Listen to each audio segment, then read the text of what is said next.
সেই উত্তাল দিনগুলোতে আমরা দেখেছি ঈশ্বর দিতে আমাদের ছাত্ররা, আমার বাম পাশে যারা আছে, আমার খুব পরিচিত মুখ, ওরা আমি মনে করি যে আমার মানে একটা শক্তি। ওদের সাথে কারণে অকারণে, সময়ে অসময়ে বিভিন্ন বিষয় ওদের সাথে কথা হয়। সবার নাম আমার মুখস্থ নেই, বাকিদের নাম আস্তে আস্তে মনে হবে, বাকিরা মন খারাপ করো না। তো ওদের কথা আমি সবসময় বলি। এবং আমার মিডিয়ার সহকর্মী, এখানে আলিফ আছে, হীরা আছে, যারা সেই আন্দোলনের খবর কভারেজ করতে যে আহত হয়েছিল,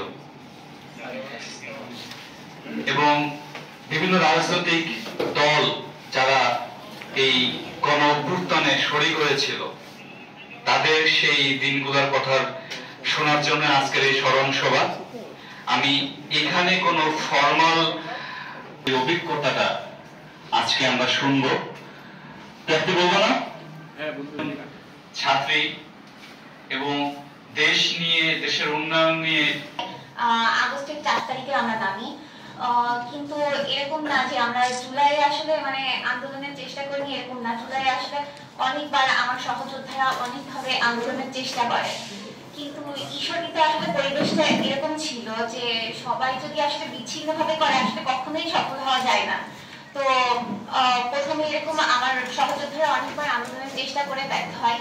তো পরবর্তীতে আমরা আসলে চিন্তা করি যে সারা দেশে যেমন এই আন্দোলনটা হয় ছাত্র জনতার আন্দোলন, তো এখানেও আমাদেরকে আন্দোলন করতে হবে, শুধু ছাত্ররা না, জনগণের সব শ্রেণীর জনগণকে অন্তর্ভুক্ত করতে হবে, ফ্যাসিবাদ বিরোধী সব রাজনৈতিক দলকে অন্তর্ভুক্ত করতে হবে। সবাই মিলে যখন আমরা আন্দোলন করবো তখনই আমরা সফল হব। তো এর মাঝে আমাদের ভাইদেরকে হত্যার হুমকি দেওয়া হয়, আমাদেরকে হুমকি দেওয়া হয়। তো আমাদের কাছে এরকমও খবর আসে যে আমাদের বাসায় পুলিশ আসে আমাদেরকে ধরতে। তো এরকম আমাদেরকে বিভিন্ন জায়গা থেকে হুমকি দেওয়া হচ্ছে, আমাদের বাসায় পুলিশ অন্যায় করছো। আমি বলছি না, বলে তাহলে তুমি একদমই ভয় পাবে না, তুমি বাসায় থাকবা, তুমি পলাশ, আমার বন্ধ আসতে পারে। তো আমরা সব প্ল্যানিং করে অবশেষে আমরা যার কারণে 30 মিনিটের মাথায় আমাদের পোস্টটি ডিলেট করে ফেলে তারা।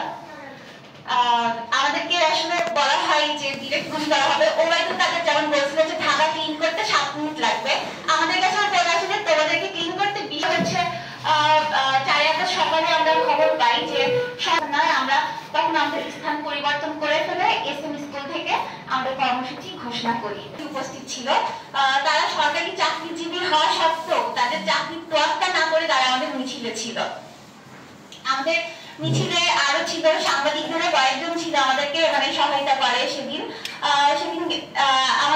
আমার পরিবার থেকে যেমন আমার চাচা চাচি পর্যন্ত যায়, সেরকম সকলের পরিবার থেকে তাদের বাবা মা অনেকজনই যায়। আসলে মানে বলা যায় যে সকল শ্রেণী পেশার মানুষ আসলে সেদিন আমাদের আন্দোলনে অন্তর্ভুক্ত হয়, যার কারণে আমরা সফল হই।